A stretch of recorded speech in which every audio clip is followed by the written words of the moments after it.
Formula One has been dominated by some great teams in its 69 years of being a more international motorsport. Remember McLaren in the 80s, especially 1989, winning 15 of the 16 classified races of that year. Then it's been Williams, McLaren, Ferrari, and it's been all the way up to the most recent years. We see Red Bull dominate 2011 and of course 2013. After Kimi Raikkonen won in Australia, it was no chance of catching Sebastian Vettel and Red Bull Racing. They won 13 races in that season, absolutely dominated the World Championship. And most of these years, we haven't even seen the World Championship and the Constructors' Championship being even lifted in the final race because, you know, the people that are winning it are just so far ahead that they can actually win it, you know, many races before. And Mercedes have been in Formula One since 2010 and they've been dominating since the V6 era changed. So we changed to the V6 era in 2014. They have won every single year from then. 5 wins constructor-wise, and obviously 4 for Lewis Hamilton going for 5, and Mercedes going for 6. And obviously of those years, very few of them, actually I think none of them, the constructor-wise, have been lifted at the final race in Abu Dhabi. And this year is no different. It started off like how Mercedes have been doing the last few years, but with a much bigger twist. Obviously, as we've been saying for a very, very long time, well, since the start of the season, this has been Mercedes' best start ever for them. It's been the best start ever for a Formula One team. They've won, so it's been 5 1-2s, 1-2 in Australia, all the way, consistent-wise, to Spain. Thankfully, that was broken at the Monaco Grand Prix round 6 as Max Verstappen broke it up. So he got demoted, but then Sebastian Vettel, who was in 3rd position, got promoted to 2nd place and yes, broke up that position. So it's been 1-2, 1-2, 1-2, 1-2, 1-2 and 1-3 for the team, who currently sit at 257 points in the Constructors' Championship. The biggest gap that Mercedes have had ever, and the biggest score Mercedes have had ever, and the biggest score a Formula One team has had ever up until this point. And I think it is one of their biggest, if not their biggest gap, to Ferrari, who sit in 2nd place in a very lonely 139 points.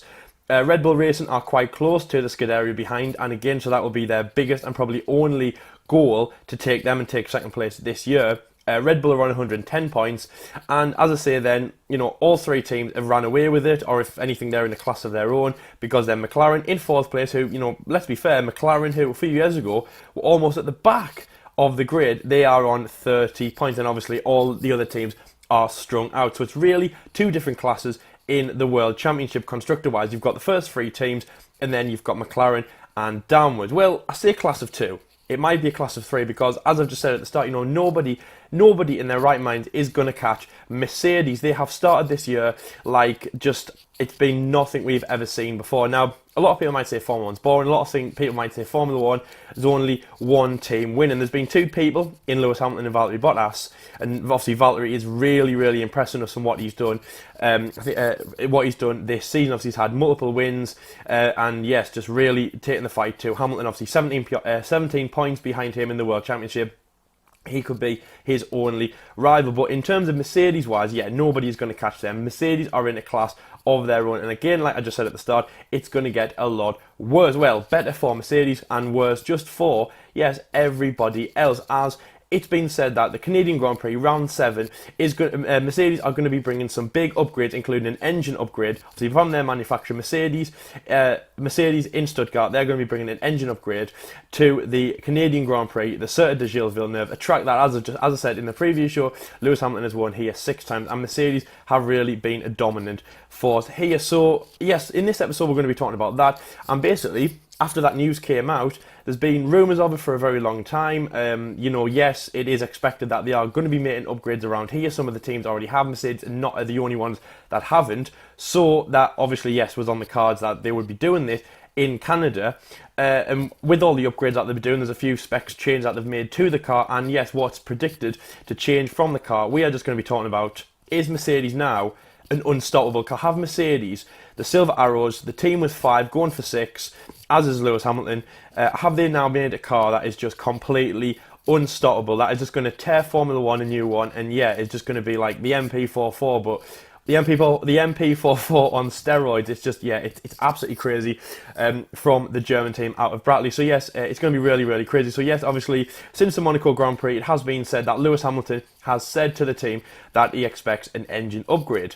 This year, the FIA have said that The teams are allowed 3 changes of the engine and the components on the car, including the MGUK and the MGUH, without obtaining a grid penalty.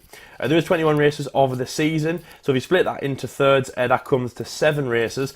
Canada is round 7, so yes, it is expected that the teams will make changes now, and that is the goal for the teams. So coming into round 5, coming into round 6, they do want to stress the engines enough and basically squeeze as much juice as they can out of the remaining engines.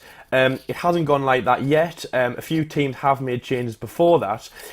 Renault, so the Renault power unit, they have made changes in Baku, the Azerbaijan Grand Prix, which was round 4, and Ferrari and Honda had made changes in round 5 in Catalonia. There was no changes in round 6, even though Mercedes were looking at the power output. It was expected to be around 30% at that point, so they had done well in terms of maintaining what they had left in the car, especially from the engine. The 30% wasn't too bad. The other components were holding out quite well also. In terms of what actually happened in the Monaco Grand Prix with the tyre degradation, I can't say that right, the tyre problems that Lewis Hamilton had, it was also worried that any engine problems might come about. The reason for that was because of Daniel Ricciardo in 2018. He was obviously losing power in his engine at another point of the car. And again, that was exactly the same thing. 21 races, round 6, round 7 was expected to a change for Renault at that point. I do think the change in Montreal, I can't remember exactly, but yes, they hadn't changed before Monaco. That's the reason why Daniel Ricciardo had problems, and yes, that was the reason why, yes, as I say, Daniel Ricciardo had problems, and Lewis Hamilton didn't want that. Again, so yes, it got round on the Monaco Grand Prix. Lewis Hamilton took the win, Valtteri Bottas finished 3rd, and Mercedes were on top, with 25 points from Lewis and 15 from Valtteri.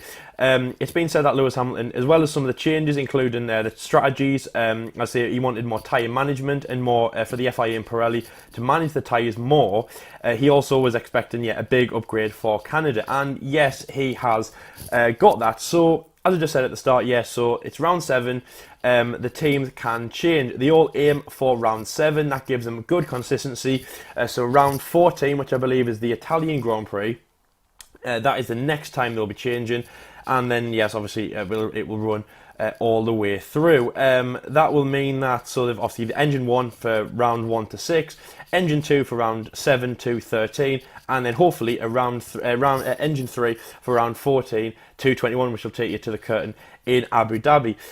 So Mercedes have changed their engine, a really big, big component, which again, nothing's been confirmed from the team, but they have been seen as being shown some really big improvements when they've been testing it. They've also done changes to the MGUK system, which is the kinetic system, which converts energy used under braking into just extra power for the car. They've also made a few minor changes to the car in terms of the setup, and it's expected that this car is going to be touching 1,000 horsepower, 1,000 brake horsepower, something that we did mention in the preview show. So yeah, it's going to be absolutely unstoppable from Mercedes. Now, you know, they don't need any other upgrades. They don't need anything else being brought to the car. They've already won all 6 rounds. They're already absolutely unstoppable. Lewis Hamilton is absolutely insane. He's running away with it. 137 points in the World Championship to 120 of Valtteri. Valtteri is probably the only guy that could catch him. 3rd place is Sebastian Vettel on 82 points. That is over, I don't know the gap. That's massive behind him. I think that's 57 points behind Lewis Hamilton. So yeah, it's a big gap between those. But Mercedes as a team are absolutely running away with it. They've already won the 6 rounds. 7th round, as we just said in the previous show, you know, Lewis Hamilton and Mercedes, you know, a really unstoppable force around Canada. There's something about that track they just love. They just, you know, it's just something that they can really connect to, which really, you know, is just great for them, great for the car, great for Lewis. I think it's the high speeds and basically the fast corners that it can really produce. Sector 2, just before you come into the kind of the very tight hairpin where Robert Kubica had his crash over 10 years ago, that is one of the highest speed corners on the calendar, and that is another thing that, well, I love it as well, playing it on the game. But yeah, Mercedes will definitely love that, and again, that's just where they have really shone. Yeah, so Mercedes, really, there's no stopping them at the moment. There's been loads of statements coming out in the press conference that, yeah, Mercedes are just going to never be caught. Now, even before this video was coming out, Mercedes were looking like they were never ever going to be caught in the first place. We know how bad the Ferrari car, and we know how bad the Ferrari power unit actually was in Monaco. Now, I say that the Ferrari power unit was bad. It's just because The change that they've made, obviously, a lot of the other teams have made it for reliability. Yes, Renault were having a few problems with reliability. Honda actually weren't doing too bad, but again, that was changed in round 5 for the reliability as well as also the performance. Red Bull, I will get into them in a little bit in this episode in terms of can they catch Mercedes. They are doing quite well on reliability. They do need a little bit of extra power, but yes, the big thing for them, touch wood, is reliability. They had some big problems here in the last few years. I remember Canada 2017 was very bad for Max Verstappen. He had a big engine problem, almost an engine fire. I think it was about lap 9, lap 10 in the Canadian Grand Prix in 2017. It's something that ruled him out of the win after he did an amazing start, I think, jumping the 2 Mercedes drivers at the start. Red Bull, changing it for reliability, but Ferrari have really changed it for performance. And yes, Monaco was actually the brand new engine for the Scuderia, and the second race in with the brand new engine for the Scuderia, and yes, just nothing there, no performance, no power. It showed how bad it was in qualifying, going out for a lap, but less so much the engine. We know that there was problems with Ferrari that wasn't due to engines. It was more like the management and things like that. So with the wider track of Montreal, as I say, with all of the bad decisions that Ferrari had made in the distance in Monaco, can they come here and finally do a good performance? Because really, this is probably the second circuit where their new power unit can actually do a good job with their power unit. As I say, because Spain very much is normal circuit. They were hoping to have a good result there. They kind of were. The third and fourth was pretty good for them, fourth and fifth was good for them. But yes, just not really not the best performance from them. So that's Ferrari. Really, they need to come here with some big changes to the car, but also some big changes to the drivers. Now, Red Bull Racing, as I say, 110 points, still kind of in the mixing from them. That is a very, very, very long way behind Mercedes, as Ferrari is. But I say Ferrari, they can catch them. That's definitely in their grasp. They can definitely be going for that. As I say, on that Honda power unit, doing very, very well. Their reliability has been fantastic. No problems by either driver, and definitely some good finishes. Pierre Gasly was out of there for the first few rounds, out of the top 10, getting into the top 10, but minimal points. The biggest change from him was, obviously, China, where he finished in 4th place and got the fastest lap. Spain was also a good race, and Monaco, a fantastic result for him. Really given some good backing for the team, and obviously for Max Verstappen, the driver who has basically been Mr. Consistent all season long. Really, really impressive. Has done some really great things with that car, and I think if he gets a really good car, he could do a great performance. The car that Red Bull have, really good. I think consistency has just probably been the best thing about the Red Bull car at this point. I'll say no problems whatsoever that have happened so far. Really strong, really consistent. Honda has turned out to be a really good choice for Red Bull. Having some really good races, and Canada has been average to the Red Bull drivers in the past. So let's hope that they can have a good race on Sunday. But yes, definitely Mercedes, definitely running away with it. And I don't, they were unstoppable beforehand, but really this now there's just absolutely no stopping them whatsoever. They're just going to be such a dominant force, there's absolutely no stopping the team. So Mercedes at the weekend, I'm expecting them really to just top every single session, get pole position. It really will be a battle of Lewis Hamilton and Valtteri Bottas. It's not going to be an easy ride for Lewis Hamilton. He didn't win the race last year. He did have a bit of a problem with the car, but he did have problems obviously overtaking, and yes, Sebastian Vettel was definitely out in force. So Valtteri's not going to make it an easy ride for Lewis Hamilton. I think that will be the only battle to watch. The battle of the 2 Mercedes drivers. I don't think after that it's going to be any other thing to watch. It's just going to be really just those 2, and I think that Mercedes will just absolutely dominate this weekend. They were already going to beforehand, but now with the new changes they absolutely are, and to be honest, I can't see them getting caught in any races now, as we go forward in the Formula 1 Championship. I know it's a little bit daunting to say, I know it's a little bit bad to say, obviously that's not what we want to see. But I just looking at that is just there's just no stopping Mercedes, there's no catching Mercedes.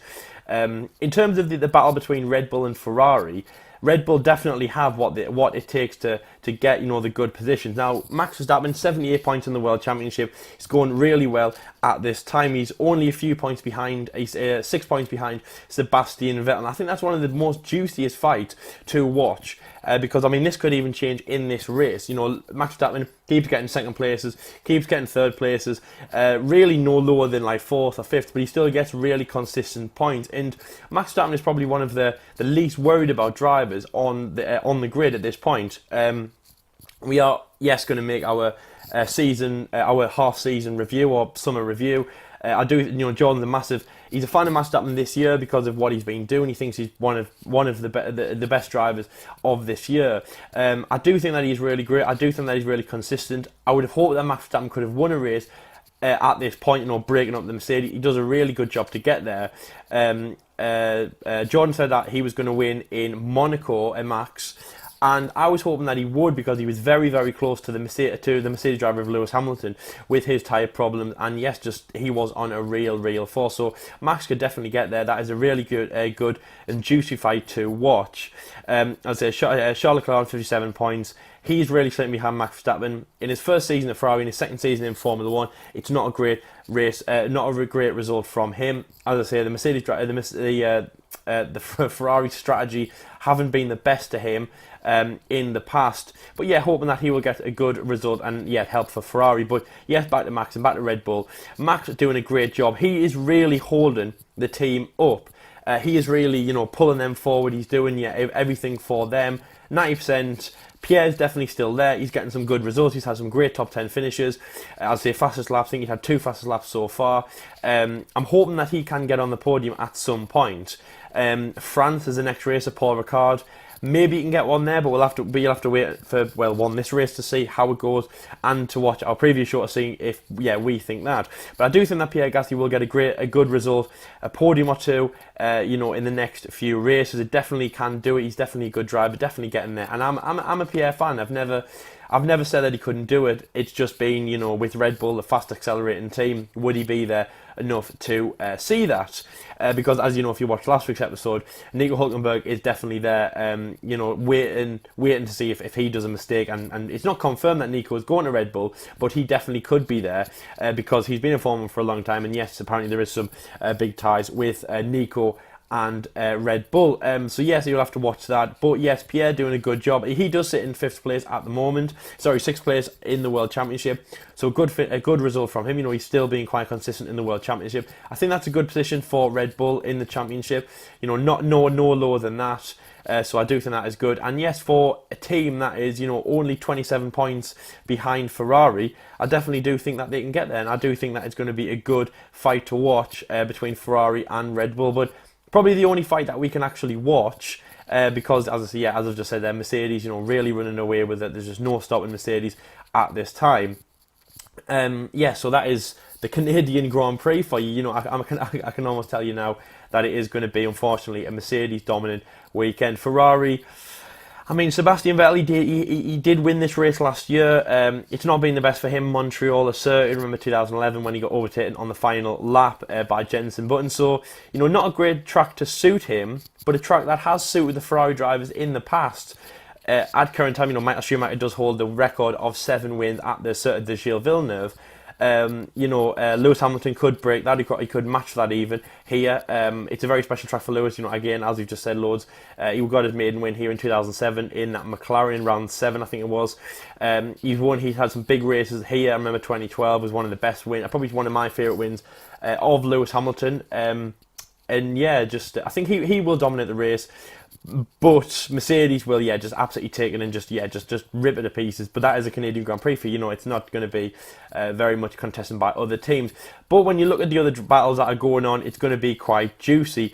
Also, one of the last battles to look at as well is Racing Point. They sit at 17 points behind McLaren. So again, not very close, 13 points behind them. But with their 2 drivers of Sergio Perez, who is definitely on the push. I think it was the Azerbaijan Grand Prix. He had an amazing race there, battling Max Verstappen. I think he won my driver of the day. Really, really impressive. And of course, the home driver of Lance Stroll, a watch driver that John said in the preview show. As I say, home race. He's been here before. He's been here before, and yeah, he's really got something to prove now. It's a home team, Racing Point, owned by Lawrence Stroll. Lance Stroll's a home driver. I think he's got a bit more buzz around him from what I've been reading from, like, the Formula One Canada and things like that. He's definitely got a bit more buzz around him. Okay starts to the season, but not really there. Causing a few little problems, and obviously not as consistent as he has been with, for example, Williams. When I think last year he was a little bit better there. But yes, home driver for them, and Racing Point are definitely making a stand. One of the teams that has impressed me since they've come, since the 2019 has started. But moving up there, yes, McLaren in fourth position. They're not going to catch Red Bull, or at least not until Singapore and way down the line, as long as they keep getting consistent results. Probably my best team to watch. I can tell you now, McLaren have definitely impressed me. My favourite team to watch right now, the most improved team, and yes, the most exciting team so far of 2019. Really great from them, and as I say, fourth place is really great. Lando Norris doing a great job in that car. Carlos Sainz, not as consistent, but getting some really good results. I think this, especially Spain, was a good result from him. Monaco also, so that would be a good thing. So there is little battles to watch, as we go down the Constructors' Championship. But as we get to the top, Red Bull going for Ferrari, only 29 points behind, is definitely there. But yes, Mercedes are definitely not going to get caught. So as I stand at the moment, Mercedes are on 257 points. This race, 25 and 15, 25 and 18, or even 26 or whatever.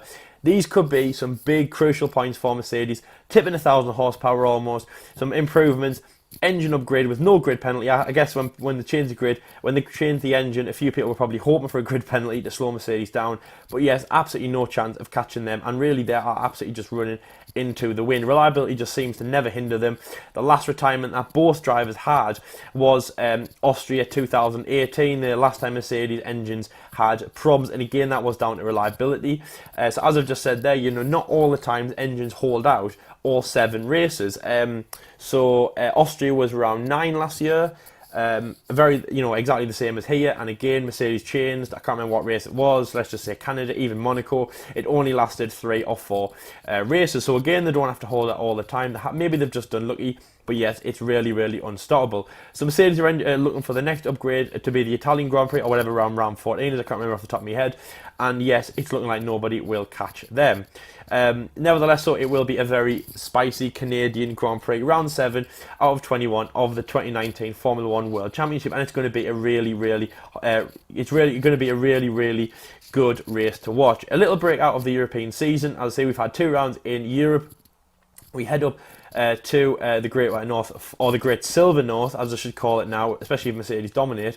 And then we head back into Europe. We've got France, Austria, Britain, and then there's just absolutely no stopping. Germany, Hungary, and then we are into the summer break. It's really flying around. This season has gone so fast so far. We are at 1/3 into the Formula One season as the Canadian Grand Prix is on this weekend, and there's absolutely no stopping. Especially Mercedes are here because 257 points. Some teams have won the entire season on that point alone, and we are only at round 7 and 1/3 in. So it's really, really incredible from them. Last thing as well, I mean, just, even that you might not like it, that, there's one team is winning all the time, especially if you're a Ferrari or a Red Bull fan, but we are really watching history being made right now, because it's absolutely incredible, and these could lift the constructors as early as like Belgium and Italy and things like that, and I would really like to see that, to be honest. If it's going to happen, it may as well just happen, and it may as well happen in a very spectacular way. So that is the F1 debate show today. Again, not very long, there's only one of us on. But Mercedes, definitely a big topic to talk about. It's going to be fantastic to see that. I'm really looking forward to seeing Mercedes and this weekend. So thank you very much for watching, ladies and gentlemen. If you do like what you've seen around here, please like and subscribe. Again, thank you very much for hitting our subscriber goal of 550 subscribers before the British Grand Prix. That is amazing. We've still got Canada, France and Austria 3 rounds to go, which is great. We have set another big target of 600 subscribers before the British Grand Prix. We are currently at time of recording on 562, so that's 38 I think to go. That is a big task, but please, I really have faith in you guys. Jordan does as well. So please hit that subscribe button, tell your friends about us, make sure to like and leave a comment about everything we've said this weekend. Make sure to go and check out our preview show of Canada, which we did on Thursday. Tomorrow will be the review of the race. Again, we'll come out around an hour and a half, an hour to 2 hours after the race. Please stay tuned for that. That'll be me on camera telling you about what I thought of the race in the north. And then, stay tuned for us. As I say, we're going to dive into the thick of it in the European season. And it's going to be really, really spicy from now. Expect Mercedes and silverware at the top. But yes, it's going to be still a good season to watch. So thank you very much for watching. And until next time, guys, we'll see you later.